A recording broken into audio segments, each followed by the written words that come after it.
Puji Tuhan, selamat pagi, shalom. Ya, yang di rumah maupun di gereja, mari kita akan menyatukan hati kita ya untuk memikirkan kebenaran firman Tuhan yang saya bagikan. Bapak Ibu Saudaraku, ketika saudara melihat gambar ini, ya menarik. Kita orang Indonesia paling senang ketika bicara tentang salju. Ya, bicara tentang salju. Ya saudara, ada banyak pengalaman-pengalaman kami ketika pergi ke daerah yang ada salju. Orang-orang Indonesia itu ketika salju turun sampai mulutnya dibuka. Padahal nggak tahu itu bisa jadi penyakit. Nah saudara, saya punya pengalaman tahun 2013 ketika atas anugerahnya saya diizinkan untuk pergi ke Swiss dan ada kesempatan untuk naik ke Gunung Titlis di mana saljunya abadi. Ketika saya tanya kepada guide, dingin banget dah. Oh dingin Pak, di bawah 10 derajat.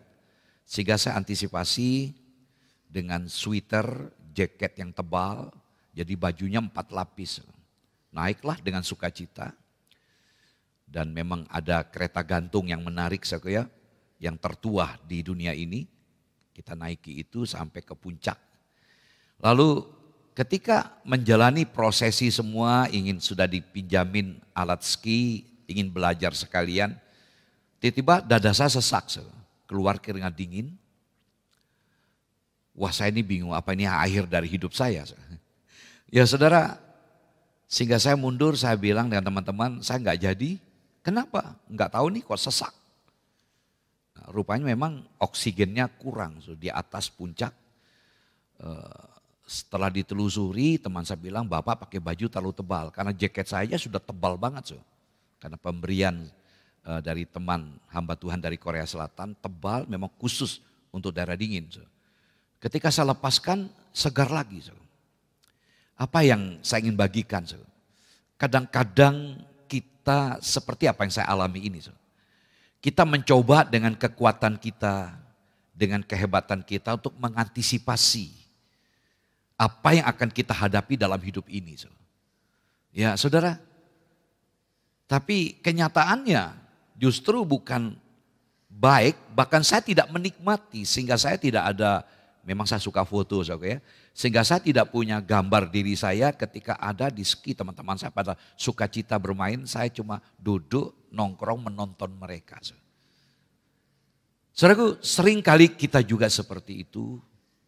Kita mencoba untuk mengatasi masa depan kita dengan segala strategi-strategi, upaya-upaya untuk mengantisipasi apa yang akan terjadi. Tapi seringkali apa yang kita prediksi, yang kita rencanakan gagal juga, bahkan kita lebih terpuruk. Nah untuk itulah pada pagi ini kita akan belajar sebuah tema betapa pentingnya di balik segala hal yang kita hadapi, yang kita gumuli, betapa perlunya kita menempatkan Tuhan itu sebagai Tuhan. Ya jujur, kalau kita bicara Tuhan, itu dalam bahasa Inggrisnya Lord. Jadi kata Tuhan itu bisa berarti Tuan. Ya Tuan. Nah, kita ini siapa? Kita ini adalah hamba yang harus tunduk kepada Tuhan. Namun seringkali kita tidak menempatkan Tuhan Yesus sebagai Tuhan. Nah saudaraku, hari ini, pagi ini kita akan coba belajar untuk memikirkan tema ini. Ya, saudara, Yeremia pasal 17 ayat 7, mari kita sama-sama bacakan. 2, 3. Diberkatilah orang yang mengandalkan Tuhan, yang menaruh harapannya pada Tuhan. Jadi kalau kita ingin diberkati, kita harus mengandalkan Tuhan. Ya. Konteks pembicaraan ini adalah bangsa Yehuda. Ya, saudaraku, mengalami namanya pembuangan di Babel akibat dosa mereka. Mereka bukan menempatkan Tuhan sebagai Tuhan atas hidup mereka, justru mereka berselingkuh dengan penyembahan berhala. Sehingga Allah izinkan bangsa lain untuk menjajah mereka. Sehingga Tuhan berkata di tengah-tengah hati mereka yang licik. Dalam Yeremia 17 ayat 9, betapa liciknya hati ini. Tuhan berbicara kepada mereka. Ya, lewat Nabi Yeremia, andalkan Tuhan. Nah, ketika bicara mengandalkan ini berarti kita belajar mempercayakan. Ya. Mengapa ada sebuah tema pernah saya sampaikan, saudaraku, bahwa kita harus betul-betul dapat mengandalkan Tuhan. Saudaraku, dikatakan diberkatilah. Kalau dalam bahasa Ibrani, ketika bicara diberkati itu bicara tentang orang yang berbahagia. Banyak konsep dunia ketika bicara berbahagia, itu konotasinya selalu ke aspek materi saja. Tapi pagi ini kita akan belajar. Jadi orang yang berbahagia itu adalah orang yang betul-betul mengandalkan Tuhan dan sekaligus menaruh harapannya kepada Tuhan. Kita jujur, seringkali harapan kita, bicara harapan, bicara tentang future, tentang yang akan datang. Seperti saya kata tadi, saya menggunakan sweater dengan baju 4 lapis yang membahayakan juga bagi kesehatan saya. Seperti itulah kita seringkali mengandalkan kekuatan kita. Mengapa Tuhan berbicara lewat Nabi Yeremia, terkutuklah orang yang mengandalkan kekuatan manusia, terkutuk. Jadi Allah benci dengan orang yang mengabaikan Tuhan. Karena Tuhan sendiri sebagai Bapak kita, Tuhan kita ingin memberkati kita. Ada begitu banyak ayat-ayat berbicara tentang penyertaan Tuhan. Kepada Yosua misalnya, ketika Yosua dipercayakan memimpin Israel menuju ke tanah Kanaan. Allah berkata kepada Yosua di tengah-tengah kebimbangan hatinya. Aku sekali-kali tidak akan membiarkan engkau, aku sekali-kali tidak akan meninggalkan engkau. Dalam surat Ibrani pun Tuhan juga berbicara jangan menjadi hamba uang. Karena kenyataannya kita menempatkan uang itu sebagai Tuhan. Jangan menjadi hamba uang. Karena apa? Alasannya adalah bahwa Allah menyertai kita. Allah tidak akan meninggalkan kita. Allah senantiasa memberkati kita. Nah, puji Tuhan. Saudara, kita akui dengan jujur ketika bicara tentang mengandalkan Tuhan. Ya, kenapa saya sampaikan ini? Dunia kita semakin berat, tantangannya berat. Habis Covid, terjadi perang. Akibat perang, situasi kondisi ekonomi yang begitu berat. BBM naik, akibat BBM naik semuanya melonjak. Sampai saya dengar kabar harga semen per sak 70.000. Wah, kasihan sekali orang bangun rumah. Jadi semua melonjak. Belum nanti ke depan situasi negara kita. Saudaraku, nah disinilah kita diuji. Di saat kita tertekan. Siapa yang kita percaya? Di saat kita mengalami kondisi yang begitu berat. Jujur, seringkali kita berada dalam tegangan. Tarik ulur. Masalah begitu berat menekan kita. Kita dalam tegangan, tarik ulur. Antara yang kita lihat di depan mata dan yang harus kita perjuangkan untuk mengatasi masalah kita. Ada tarik ulur, apa yang kita lihat, lalu apa yang kita imani, yang kita yakini. Yang kita lihat begitu berat, sesuatu yang gak mungkin dapat kita atasi. Tapi satu sisi sebagai orang beriman, kita diminta untuk percaya, kita ada di dua kubu. Yang kita lihat begitu berat, namun yang kita yakini Tuhan yang sudah berjanji. Lalu kita juga diperhadapkan dengan kenyamanan dan kewajiban. Ini hal yang seringkali kita alami. Kita berdiri di antara dua kubu ini. Kenyamanan, kewajiban. Jujur, tidak ada seorang pun yang senang, susah. Senang berada di comfort zone, di zona nyamannya. Sehingga ketika terganggu, kecewa, sakit, dan marah. Itu kita lihat sekarang nih, masalah BBM mulai marah, ribut. Saya berpikir kadang-kadang ya bukan berarti saya belain pemerintah. Tapi kadang-kadang demonya enggak logik. Ya, karena situasinya memang enggak bisa tidak. Harus mengambil kebijakan. Nah saudara yang saya kasih dalam Tuhan Yesus Kristus. Mengapa seringkali kita sulit untuk mengandalkan Tuhan? Ya. Sebenarnya ada jalan, ada sarana yang Tuhan berikan untuk supaya kita betul-betul mengalami terobosan dalam menyelesaikan masalah kita. Kenapa kita sulit? Hari ini kita akan belajar, saudaraku, belajar bagaimana kita mengatasi masalah kita sehingga kita mampu mengandalkan Tuhan. Saya mencoba mengajak saudara waktu yang terbatas ini untuk meneliti Kisah Para Rasul pasal 27 ayat 10 sampai 29. Meskipun kita sedang berada di tengah-tengah kesulitan, entah itu masalah keluarga, masalah ekonomi, masalah pekerjaan, masalah studi kita, masalah keuangan kita, tugas-tugas akhir studi kita mungkin, sedang menyiapkan skripsi, mengalami kesulitan. Jujur. Seringkali kita tidak siap. Saya ingin menantang adik-adik mahasiswa. Saya sudah doktor, tapi saya rencana mengambil program doktor. Ya, manajemen pendidikan. Sudah tua. Saya tertantang. Saya belajar keluar dari zona nyaman. Ingin belajar lagi. Ya. Saudara yang saya kasih, namun seringkali kita mengabaikan. Ya, prinsip-prinsip, kaidah-kaidah, norma-norma yang sudah Tuhan berikan kepada kita. Sehingga kita lebih terhanyut. Nah, dalam Kisah Rasul 27 ayat 10-29 ini mengisahkan Paulus sebagai seorang yang ditahan, dipenjarakan. Dan dia harus dibawa ke Italia. Ketika bicara Italia berarti bicara tentang Roma. Dia harus berangkat ke Roma naik kapal. Perjalanan yang begitu panjang dari Siprus terus terjadi badai. Gelap gulita. 3 hari 3 malam mereka terkatung-katung di tengah laut, layar diturunkan. Mereka mengalami kelaparan dan badai yang luar biasa. Mereka kelaparan tidak makan.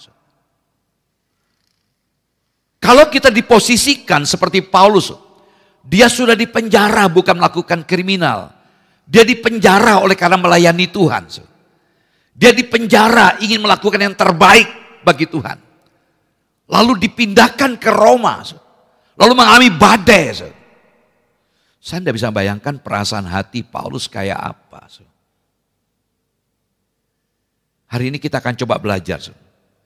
Mengapa seringkali kita sulit mengandalkan Tuhan? Mari kita lihat ada 3 ayat. Kisah Rasul 27 ayat 11.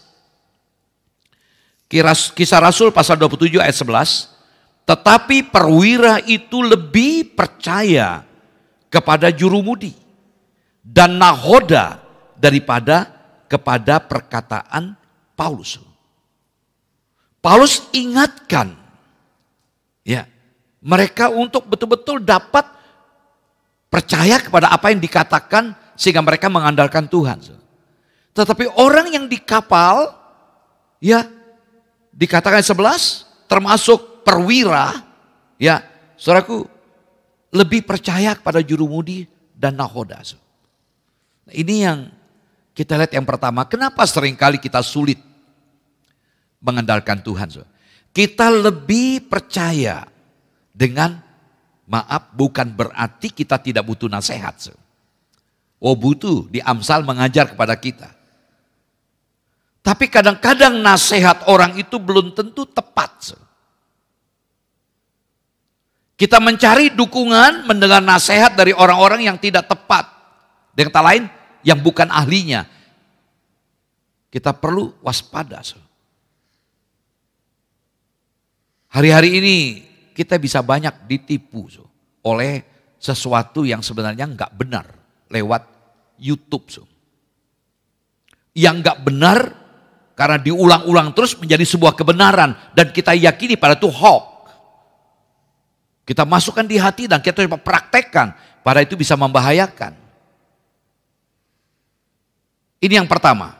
Buka hati untuk nasihat-nasihat yang tidak tepat. Kita butuh orang yang ahli, tapi belum tentu juga itu menjamin.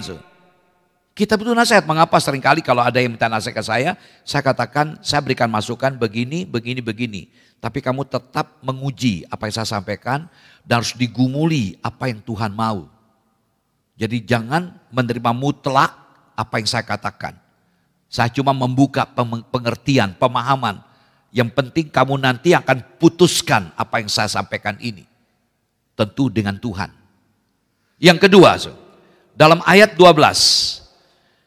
Kisah Rasul 27 ayat yang ke-12. Karena pelabuhan itu tidak baik untuk tinggal di situ selama musim dingin, maka kebanyakan dari mereka lebih setuju untuk berlayar terus dan mencoba mencapai kota Phoenix untuk tinggal di situ selama musim dingin. Kota Phoenix adalah sebuah pelabuhan pulau Kreta yang terbuka ke arah barat daya dan ke arah barat laut. Jadi mayoritas mengatakan demikian. Jadi ini yang kedua. Kita lebih cenderung mendengar suara-suara mayoritas. Ya kita akui dengan jujur. Memang kalau dukungan begitu kuat, kita lebih percaya. Saudaraku, sebenarnya suara minoritas itu bisa kita percaya. Namun sering kali kita menyadari bahwa suara mayoritas itu yang paling benar. Itu yang kita lihat dalam kasus ini. Mereka putuskan harus begini. Dan semuanya ngambil keputusan. Saudaraku yang saya kasih, yang ketiga, ayat 13. Pada waktu itu angin sepoi-sepoi bertiup dari selatan. Mereka menyangka, nah perhatikan, muncul sangkaan, praduga, asumsi. Mereka menyangka bahwa maksud mereka sudah tentu akan tercapai. Mereka membongkar sauh lalu berlayar dekat sekali menyusur pantai Kreta. Nah, melihat keadaannya, muncullah pendapat. Saudara terlalu bersandar kepada keadaan. Intinya apa? Mereka bukan buka hati untuk nasihat Tuhan, suara Tuhan, firman Tuhan. Nah saudara yang saya kasih, apa yang menjadi kesimpulan dari tiga hal ini? Mari kita belajar hari ini, kesulitan tidak bisa kita pungkiri. Hidup ini tidak lepas dari kesulitan, tantangan. Kita butuh perjuangan. Namun mari kita perlu berhati-hati. Teman-teman kita butuhkan, pembimbing, bahkan pendeta pun kita butuhkan untuk nasihatnya. Ya, tapi kita perlu betul-betul tahu juga. Pendeta punya keterbatasan, bukan Tuhan. Nah, lalu kita juga lebih cenderung membuka diri untuk suara mayoritas. Dan kita juga mencoba menyimpulkan ketika melihat keadaan, kita berani memprediksi. Sebuah ajakan ketika kita tertekan, ketika kita ada pergumulan, ketika kita ada persoalan. Sebuah ajakan, andalkan Tuhan. Wujud dari mengandalkan Tuhan adalah apa? Beri waktu untuk duduk diam di bawah kaki Tuhan. Saudaraku, belajar ya, melatih diri. Nah untuk itu saudaraku, kalau saudara mulai kesulitan untuk berdoa, ayo hari Rabu doa bersama-sama. Kalau ada pokok-pokok doa, serahkan kepada kami tim doa. Kita akan berdoa. Dan kita akan berlatih untuk berdoa, membangun persekutuan. Kembali saya ulang kembali dalam Ibrani 10:25 yang lalu. Jangan membiasakan diri tidak berkumpul dalam pertemuan ibadah. Kata ibadah itu memberikan pengertian pemahaman dari teks Yunaninya. Itu dalam pertemuan yang betul-betul spesial. Jadi bukan pertemuan seperti pertemuan PKK, RT, secara jasmani. Tapi ini pertemuan kita buka akses kepada Allah dan sekaligus mendengar apa yang Allah inginkan supaya kita dengar dan kita lakukan. Itu makna kata ibadah. Di samping kita butuh teman-teman. Mari saudaraku, gairahkan semangat kita. Artinya apa? Kalau ada masalah, ada problem, itulah kesempatan untuk kita lebih dekat dengan Tuhan. Kadang-kadang kita tidak bisa terima. Ada seorang alumni Salom, STT Salom. Dia mengalami kecelakaan. Lalu dia setelah mengalami kecelakaan lalu ada masalah di paru-parunya. Dan dia harus diangkat paru-paru sebelahnya. Masih muda. Tetapi teman-teman semua pada ngomong, pasti ada sesuatu yang khusus yang Tuhan mau. Sehingga dia ceritakan pengalamannya. Dengan kejadian ini ada yang Tuhan inginkan. Nah, bagaimana kita bisa ada dalam apa yang Allah inginkan sangat ditentukan dari relasi saudara dengan Tuhan. Bukan dari omelan saudara, sungut-sungut saudara, kemarahan saudara, kekecewaan saudara. Selesaikan di bawah kaki Tuhan. Bicaralah kepada Tuhan, saudaraku, dan buka hati telinga saudara supaya Tuhan berbicara sesuatu kepada saudara. Coba dipraktekkan ini. Saudara akan mengalami terobosan demi terobosan. Puji Tuhan. Saudaraku, kita melihat kemudian apa akibatnya. Ketika krisis datang dan kita tidak mengandalkan Tuhan. Kita lebih mengikuti nasihat orang yang bukan ahlinya. Kita lebih mengikuti suara arus orang banyak. Kita lebih melihat keadaannya, kita menyimpulkan. Saudaraku, kita lihat ayat 15. Kisah Rasul 27 ayat yang ke-15. Demikian firman Tuhan. Kapal itu dilandanya dan tidak tahan menghadapi angin haluan. Karena itu kami menyerah saja dan membiarkan kapal kami terombang-ambing. Jadi kita lihat sini mereka nggak nurut apa yang disarankan oleh Paulus.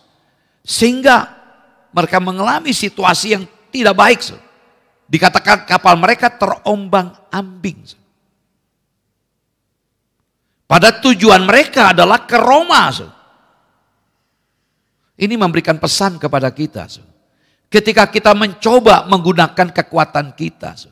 Kita seperti situasi mereka yang ada di kapal ini. Terombang-ambing. Sehingga tujuan pencapaiannya tidak terwujud. Mereka berputar-putar. Bahaya dalam situasi berputar-putar, kita bisa stagnan, mandek, dan kita bisa menyerah. Itu yang terjadi. Mari kita belajar pagi ini. Kalau hari-hari ini kita mengalami suasana yang terombang-ambing. Ingat kita masih punya tujuan hidup. Perjalanan kita masih jauh ada di depan.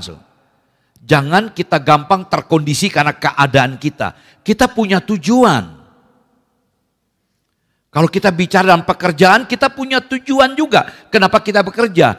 Ketika kita studi, kita punya tujuan, target paling tidak. Kita selesai di wisuda, di Undip misalnya. Jadi jangan kita berkutat-kutat. Ini yang kedua, kita lihat yang kedua ayat yang ke-18.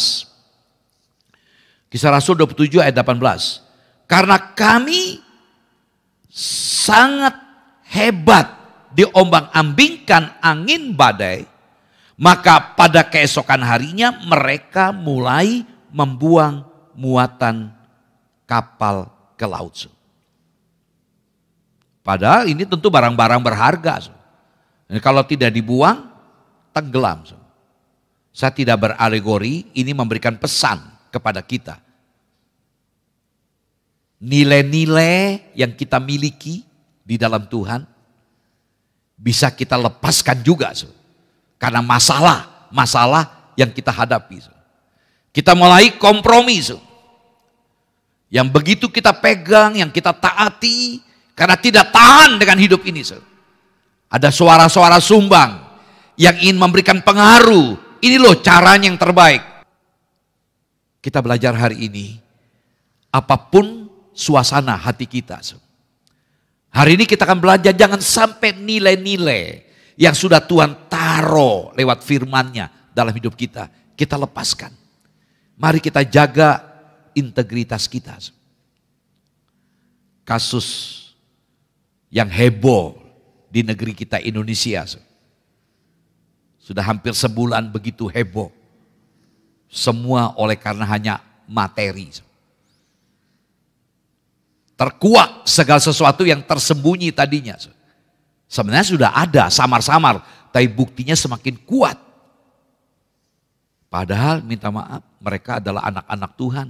Labelnya Kristen, ke gereja.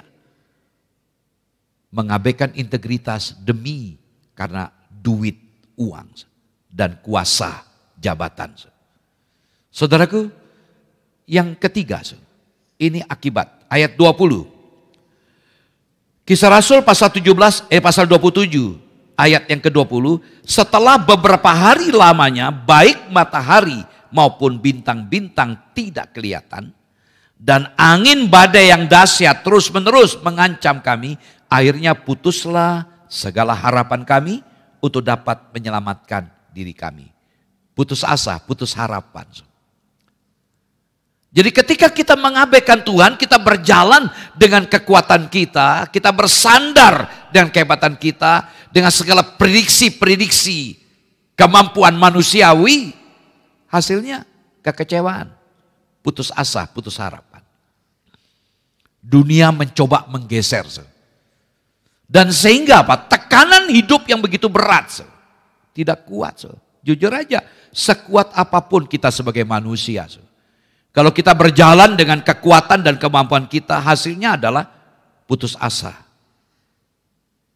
Saya banyak melihat teman-teman yang seperti itu, tapi untung mereka diselamatkan oleh teman-teman.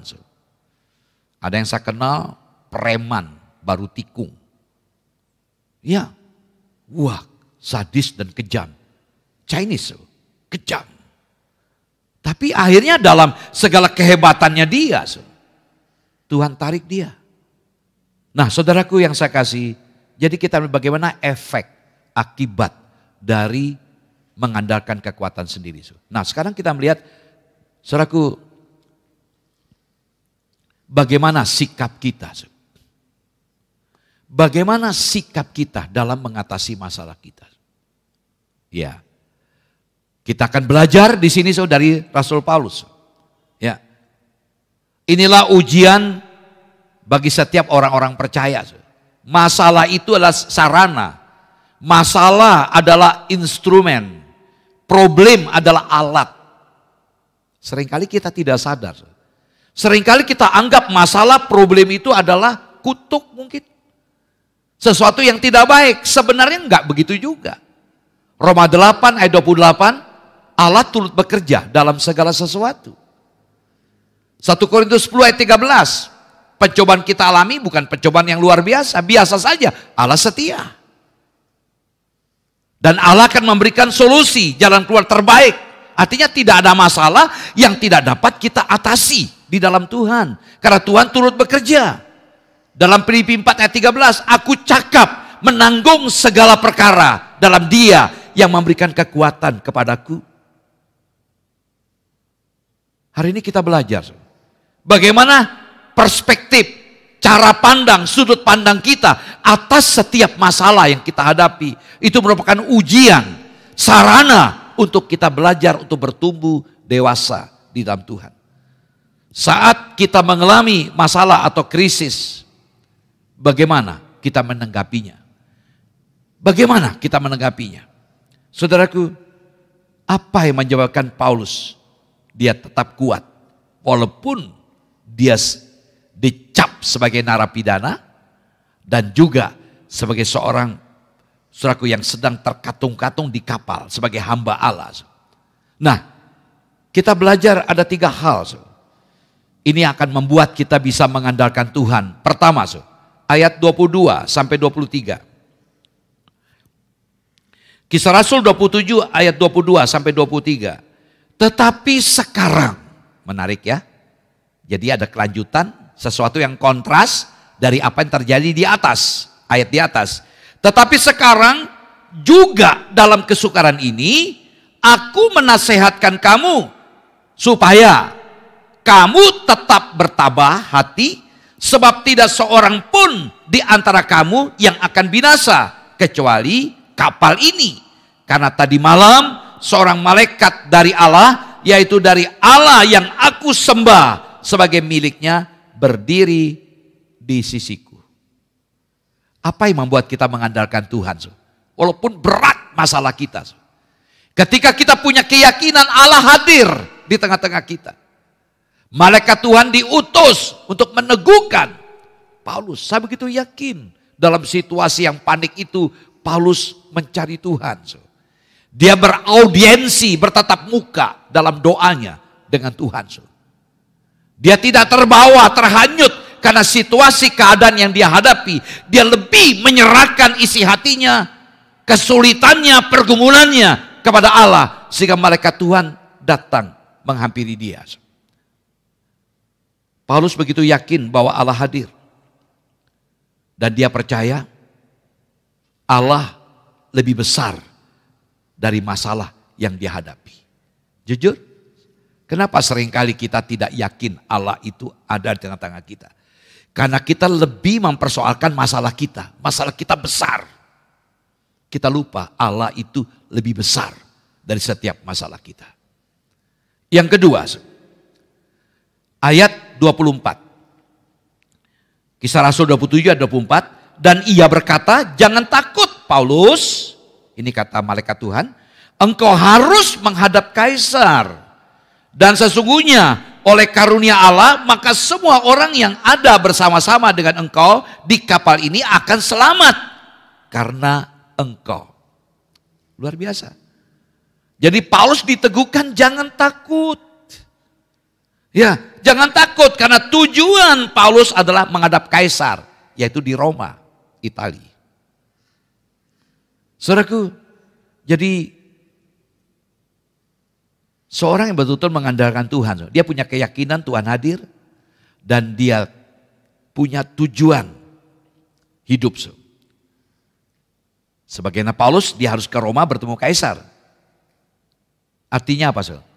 Tidak ada apapun yang bisa menggagalkan tujuan Allah bagi hidup kita. Percaya, saudara? Masing-masing kita sudah punya tujuan. Allah merancang, mendesain hidup saudara. Karena itu jangan mau menjadi seperti orang lain. Gak usah. Jangan ikut-ikutin seperti orang lain. Belajarlah kita peka dengan apa yang Tuhan rencanakan atas hidup kita ke depan. Iya. Dan jangan mencoba membanding-bandingkan diri kita dengan orang lain. Selalu saya belajar di situ. Ya. Walaupun kadang-kadang ada suara-suara sumbang dalam pikiran saya. Iya kok dia enak ya, junior saya tapi kok diberkati Tuhan. Dapat rumah besar. Ya. Lalu di tengah COVID ini dia diberkati berlimpah-limpah. Kok saya enggak ya?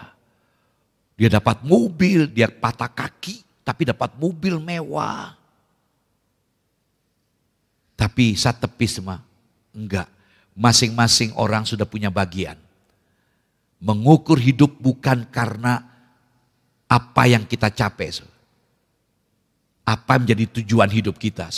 Mari kita belajar dari Paulus.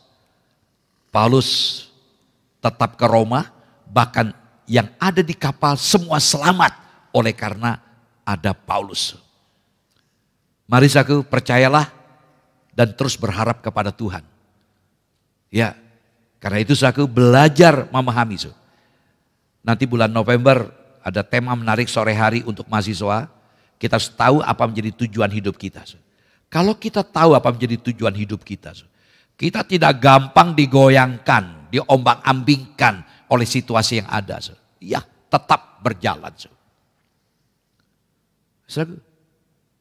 Karena itu perspektif kita akan menentukan cara pandang kita. Kalau kita hanya melihat masalah apa yang kita lihat, kita pasti akan gak kuat.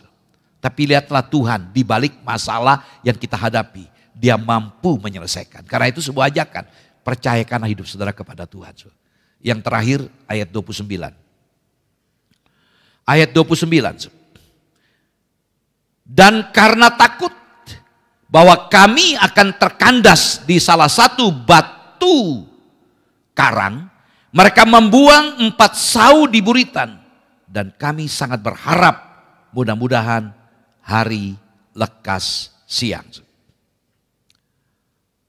Kenapa? Sau ini membuat kapal itu bisa tetap bertahan. Nah, ini memberikan gambaran analogi bagi kita juga. Saat kita diombang-ambingkan oleh masalah, kita punya sau, jangkar. Ibrani mengatakan biarlah itu sau itu adalah jangkar bagi jiwa kita. Harapan, pengharapan kita. Karena itu jangan gampang kecewa. Kita punya sau yang kuat, jangkar yang kuat, yaitu firman Tuhan. Ya. Sebuah ajakan, orang yang mengandalkan Tuhan berarti harus berikan waktu untuk duduk diam di bawah kaki Tuhan. Bacalah Alkitab. Ya. Jangan baca Alkitab, buka Alkitab baru saat hari Minggu. Setiap hari baca Alkitab. Saya rindu banget sebenarnya ingin bikin PA lewat WA. Saya kasih WA, saudara, PA pribadi gali Alkitab. Sehingga kita betul-betul bisa menangkap apa yang Tuhan mau. Saya tidak memperpanjang apa yang saya sampaikan, paling tidak. Kalau kita mengandalkan Tuhan, pertama, yakinlah Tuhan tidak jauh dari hidup kita. Dia selalu ada, Immanuel. Yang kedua, saudaraku, percayakanlah ya hidup Anda kepada Tuhan. Karena Anda punya tujuan hidup. Yang ketiga, bangun channel dengan firman Tuhan setiap hari. Biarlah firman yang tertulis itu, huruf mati itu menjadi hidup dalam setiap hati dan pikiran kita. Tuhan Yesus memberkati. Ngomong kiri kanan, andalkan Tuhan. Puji Tuhan. Tuhan Yesus memberkati kita. Mari kita datang kepada Tuhan.